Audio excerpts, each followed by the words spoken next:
یک بولگا السلام علیکم برادران، خواهران و پدپشکان محترم. امیدوارم که صحت سلامت نه. ما حاضر عیناً در طرف چشمه بیبی فاطمه زهرا در قشلوق ویچکوت قرار داریم.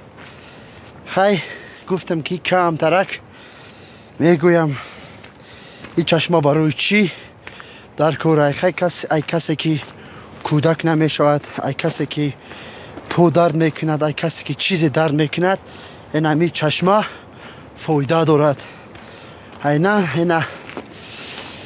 اینا بین خیلی خوش رو اینا ای تریتورش حاضر در این مومنت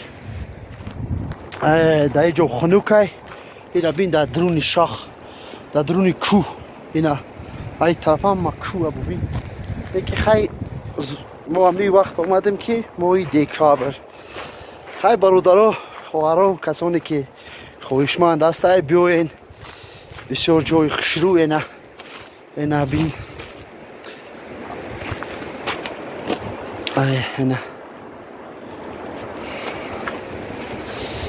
خیلی که اوزیر ما خدم یکمون بار دمی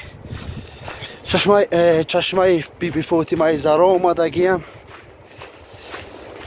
خدم یا با بدرویم بینم چخیل خیلی دلش باش ماده میگویم چخیل کک شمو اینا خیلی تریتورش خشروی اینا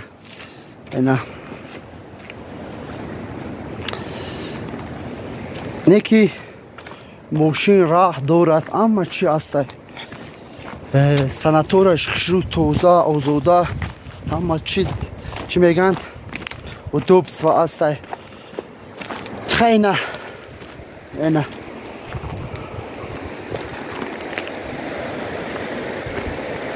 اینا بین کرسته پرسته این خشرویه که با خدا اینا خیلی بدرویم اینا اوزه میدرویم در درونش اینا درونش میدرویم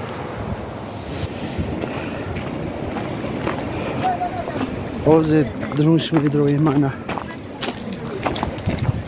پولش مو در پول نستی نشو بیتیم درونشه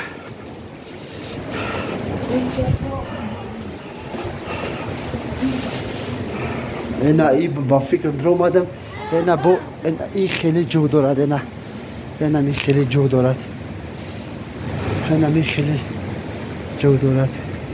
در اینجا با فکرم اما جو که پرینیمات میکنن اینا می خیلی آدمو در اینجا پرینیمات میکنن آدمو را اینا امی را که است اینا می را ای می رود در درون چشمه اینا می را در درون چشمه می رود اینا خیلی کسی در معقول می شود ویدیو را لایک بمونید کلاس لایک کامنتاریا.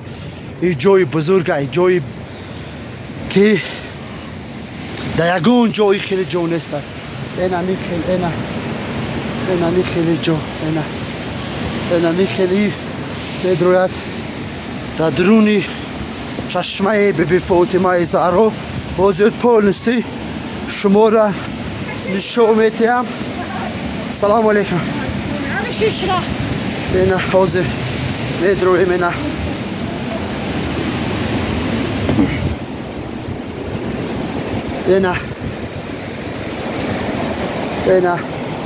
این چشمه این چشمه اینا آبی گرم این آبی گرم اینا که میرود این آبی گرم این آبی گرم بفرسته خیلی اوزه باید درونش نشون شما دا میتیم. امی ویدیو را بینید، لایک بمونید، کامنتار را بنویسید. هر کس منینی خشونه بنویسد باشید.